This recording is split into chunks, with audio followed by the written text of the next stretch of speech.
Hey Fab Fam, it's Camila Takahashi and I've got a little brain teaser to toss your way. Ever played around with the idea that the secret to a seriously kick-ass life are hiding in the most unexpected places? Intrigued?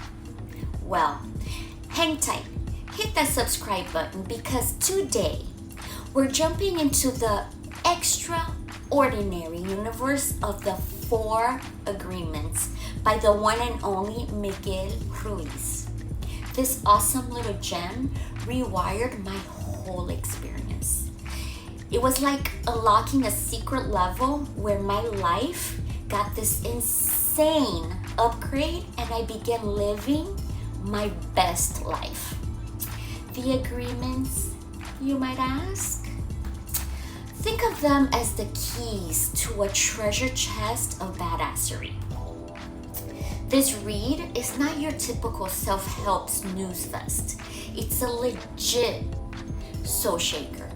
It's the kind of vibe that makes you look at life and go, oh shit, I got this. So, diving into the 4 agreement, it's not just a book. It's my personal GPS to a revamped version of me. So hang tight and I will spill the tea on how each agreement rocked my world. Don't be shy. Share your own journey in the comments. After all, we're all evolving works in progress here anyways.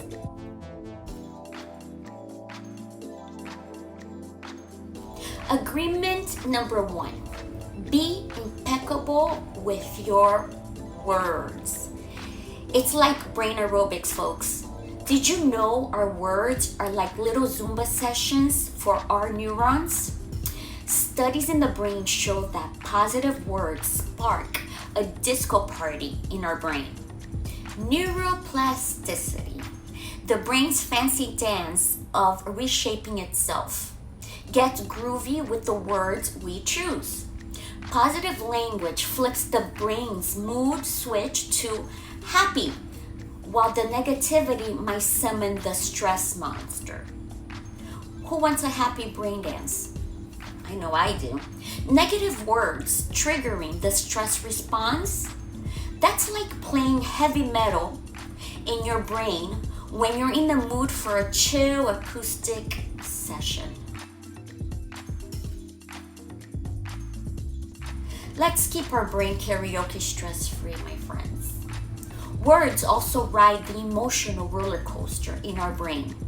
Spreading good vibes is like taking a joyous spin, activating those pleasure-packed areas in the brain.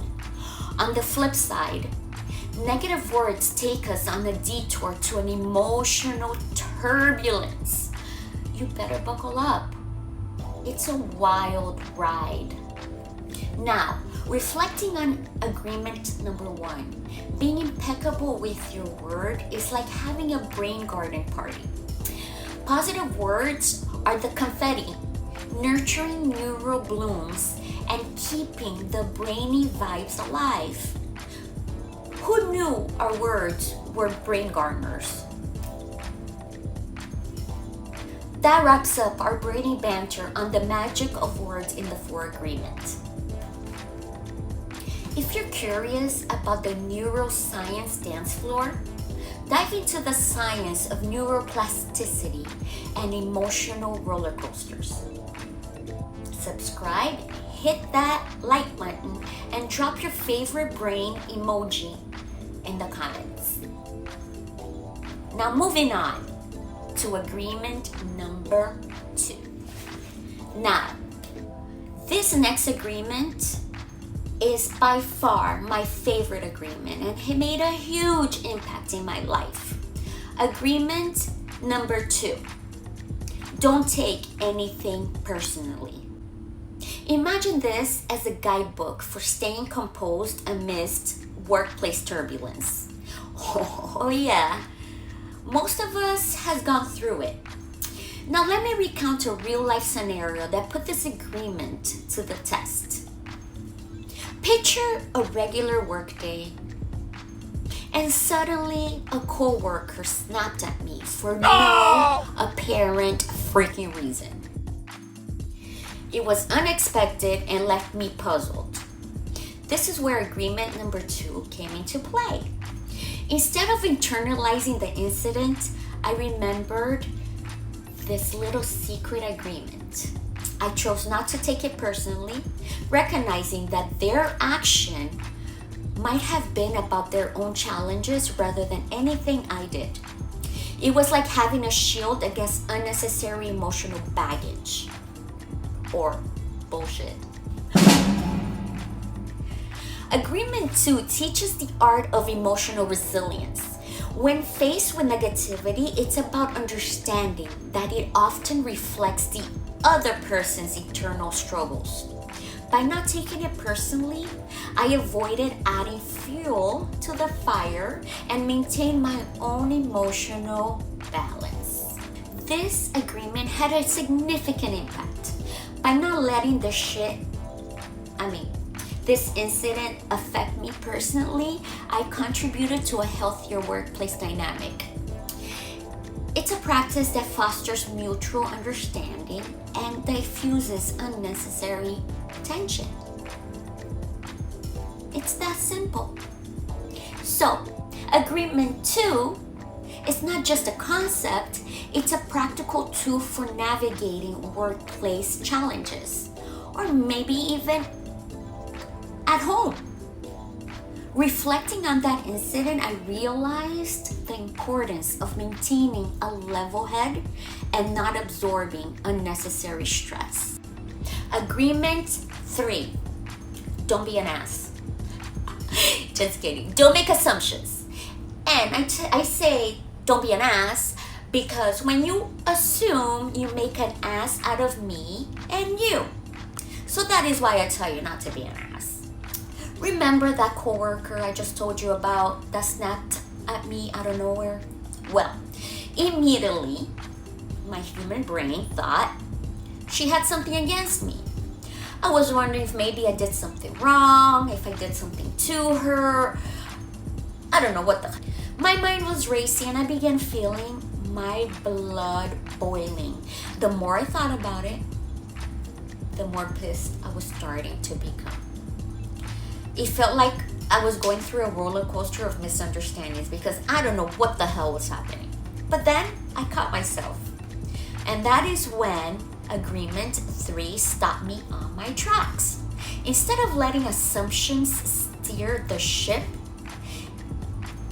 I hit the brakes. Turns out she was dealing with some heavy stuff at home. Her snapping wasn't about me. It was her way of venting out personal struggles. And yes, I could see a lot of you guys saying, well, her problems at home has nothing to do with me. So why is she blowing up at me? Well, we're human.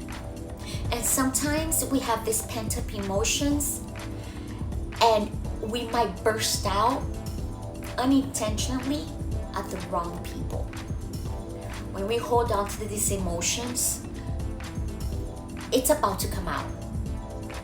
And it may come out in the most unexpected ways at the most unexpected places. And you might blow up at people that you don't mean to blow up at. So, agreement 3 isn't some fancy talk. It's like hitting the pause button. Dodging assumptions help me dodge unnecessary drama and figure out how to keep the workplace vibes in check.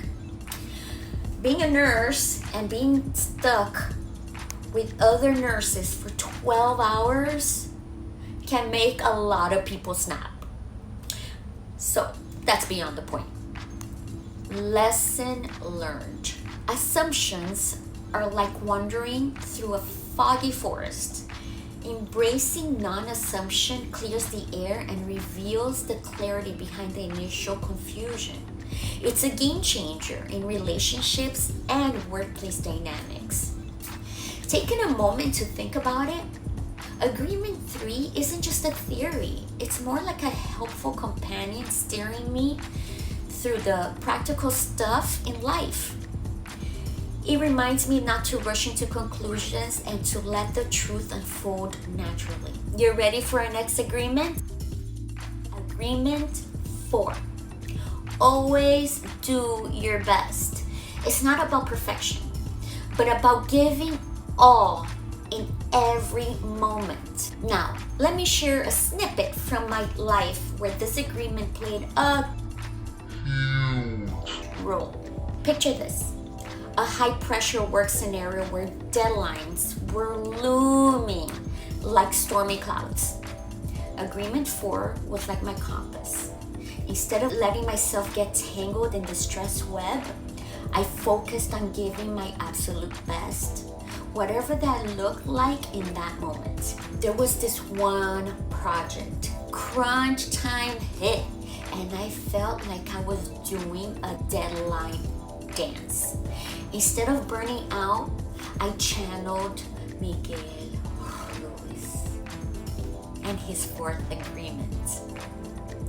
Some days were like A+, and some others were like B or Fs, but it was about consistently giving my best. Agreement 4 teaches us that our best might vary, and that's okay. It's about embracing the dance of effort in every circumstance. In that project, my best effort wasn't always an all-nighter. Sometimes it was about strategic prioritization and maintaining a healthy balance. Doing your best isn't just about work, though. It's a lifestyle. In that high-stakes project, giving my best also meant taking breaks, practicing self-care, meditating, and recognizing when to recharge. Agreement 4 isn't a push for burnout. It's a guide to sustainable excellence. So Agreement 4, it's not a demand for perfection, but an encouragement to bring your A game while being kind to yourself. Reflecting on that project, I realized the power of consistently giving my best without sacrificing well-being. Wrapping up our sail through Agreement 4, if you've got your own tales of doing your best or want to share your thoughts, please hit that like button and consider subscribing. I want to dive into your stories, sharing how the 4 agreements has impacted your lives. From fixing relationships to finding inner peace, you guys are the heartbeat of this community. Keep sharing. Let's inspire each other on this continuous journey of growth. And that's a wrap on our exploration of the 4 agreements. If you haven't grabbed your copy, consider joining us on this insightful journey. Subscribe, hit that like button, and share your thoughts. Until next time, stay true to yourself, keep growing, and remember, we're all a work in progress. This is Camila Takahashi signing off. Until our next chapter. Love ya!